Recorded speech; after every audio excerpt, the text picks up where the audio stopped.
പാർട്ടിയെ കൈപിടിച്ചുയർത്തുന്ന trouble shooter. ഇങ്ങ് കേരളത്തിൽ പോലും DK വന്നാൽ ജനമിളകും.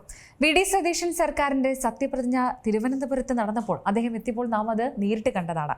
ആരാണ് ദൊടലപ്പള്ളി കൊമ്പഗൌഡ ശിവകുമാർ എന്ന DK ശിവകുമാർ? എങ്ങനെയാണ് അദ്ദേഹം ഇന്ത്യൻ രാഷ്ട്രീയത്തിലെ ഒഴിച്ചുകൂടാനാകാത്ത ശക്തിയായി മാറിയത്? കുതിരക്കച്ചവടം തടയാൻ MLA-മാരെ റിസോർട്ടുകളിൽ രഹസ്യമായി പാർപ്പിക്കുന്ന റിസോർട്ട് രാഷ്ട്രീയം ഏറ്റവും ഫലപ്രദമായി നടപ്പാക്കിയ നേതാവാണ് DK. ഇതിന് പിന്നിൽ വർഷങ്ങളുടെ ചരിത്രമുണ്ട്. 2002 മഹാരാഷ്ട്ര മുഖ്യമന്ത്രി വിലാസ് റാവു ദേശ്മുഖിനെ രക്ഷിക്കാൻ കോൺഗ്രസ് MLA-മാരെ കർണാടകയിലെ റിസോർട്ടിലെത്തിച്ച് ഭരണം നിലനിർത്തിയത് അന്നത്തെ നഗരവികസന മന്ത്രിയായിരുന്ന DK ആയിരുന്നു. 2017 സോണിയാഗാന്ധിയുടെ ഉറ്റ അനുയായി അഹമ്മദ് പട്ടേലിന്റെ രാജ്യസഭാ ജയം ഉറപ്പാക്കാൻ ഗുജറാത്തിലെ 44 കോൺഗ്രസ് MLA-മാരെ BJP ചാക്കിടുന്നതിന് തടയാൻ ബംഗളൂരിലെ റിസോർട്ടിലേക്ക് മാറ്റിയത് അന്നത്തെ മുഖ്യമന്ത്രി സിദ്ധരാമയ്യ പോലും അറിയാതെയായിരുന്നു.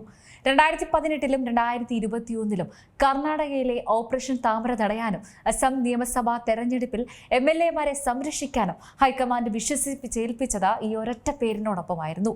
ബംഗളൂരുവിന്റെ പ്രാന്തപ്രദേശത്തുള്ള കനകപുരിയിലെ സ്വാധീനമുള്ള വൊക്കലിംഗ സമുദായത്തിലാണ് DKയുടെ ജനനം.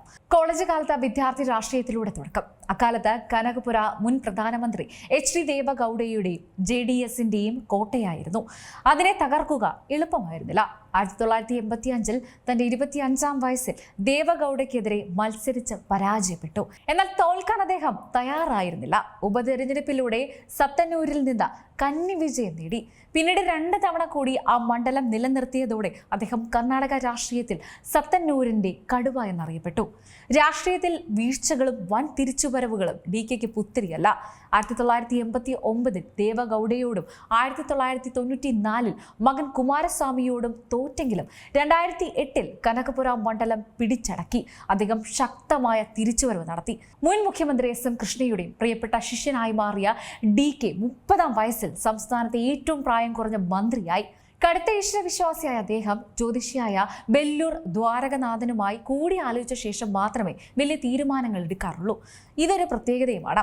രാജ്യത്തെ ഏറ്റവും ധനികരായ രാഷ്ട്രീയ നേതാക്കളിൽ ഒരാളാണ് DK ശിവകുമാർ.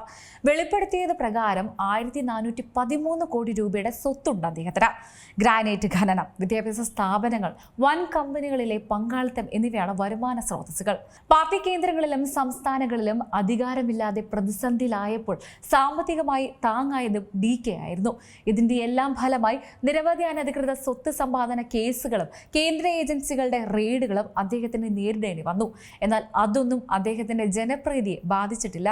ഭൂരിപക്ഷം MLA-മാരും പിന്തുണയുണ്ടായിരുന്നിട്ടും സിദ്ധരാമയ്യെ മാറ്റി നിർത്തി കർണാടകയുടെ അമരത്തേക്ക് DK കൊണ്ടുവരാൻ ഹൈക്കമാൻഡിനെ പ്രേരിപ്പിച്ചത് മറ്റൊന്നുമല്ല, പ്രതിസന്ധികൾ പാർട്ടിയെ കാത്ത ആ കടപ്പാടും അദ്ദേഹത്തിന്റെ ജനപ്രീതിയും മാത്രമാണ്. പലവട്ടം പാർട്ടിയെ തോൽവിയിൽ നിന്ന് കരകയറ്റിയ ആ ട്രബിൾ ഷൂട്ടർ ഇനി കർണാടകയെ മുന്നോട്ട് നയിക്കും. ഏറ്റവും പുതിയ വാർത്തകളും വിശേഷങ്ങളും വിരൽ തുമ്പിലറിയാൻ Zee മലയാളം ന്യൂസ് എല്ലാ ഡിജിറ്റൽ പ്ലാറ്റ്ഫോമുകളിലും ലഭ്യം.